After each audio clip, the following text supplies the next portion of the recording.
I want to talk to you about pastor brutality, a very disturbing reality in the realm of faith based violence is that of pastors who go off the rails on others. While I recognize and agree that a terrorist attack on a church is a very real possibility, the chances that your pastor is a monster are much higher.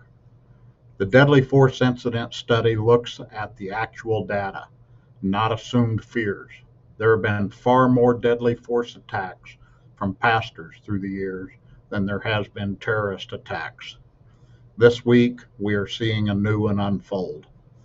First, let me say I am so glad we live in a nation where we truly are innocent until proven guilty. That's one of our most cherished liberties.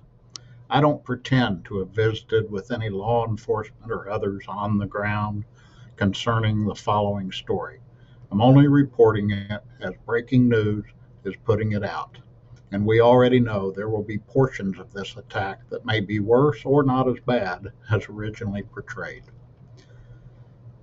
That said, on July the 4th, the Bethel Commandment Church pastor's wife in York, Pennsylvania, showed up at the hospital with bruises allegedly sustained from a fight with her husband, who is the church bishop, on July 3rd.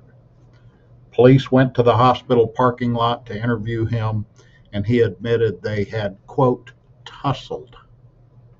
Detective Tessa Thompson wrote that it was far more than a tussle. In the interview with his wife, she had reported to Thompson that he had grabbed her by her bare arms, pulling her to him, saying, "Come here, B, and I'll let you finish the rest of that spelling." She feared he would throw her off their second floor balcony, so she laid down on the floor. And that's when he dragged her into the bedroom, where he punched her in the face and torso. He threw her around the room, at one time causing her head to strike a stool. Pinned her down on the bed, putting his hand over her nose and mouth. After she was able to crawl away, he caught her again and pressed his chest against her so she couldn't breathe. She bit him, which allowed her to get away. She crawled into the nearby bathroom, where he grabbed her again and slammed her head, against the floor. He then sat on her chest, demanding that she tell him where the gun was. He threw water in her face. She heard a loud pop next to her ear, and she still could not hear out that ear in the hospital. The bishop said, quote, "She may have hit her head on something," unquote. Thompson arrested him and charged him with aggravated assault, strangulation, and simple assault. I've interviewed abusers. Comments like, "She may have hit her head on something," and "we tussled," are right out of the playbook of abusers. And they will all try to throw the whole problem back on the victim. This has happened for centuries in the church and been covered up and even accepted.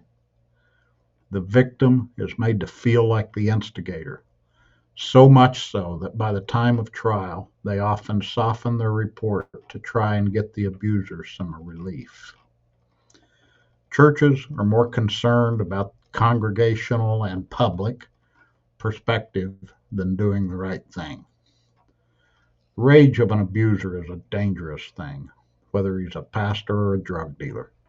If you see it in your church or community, do the right thing. And remember, stay ready, willing, and able.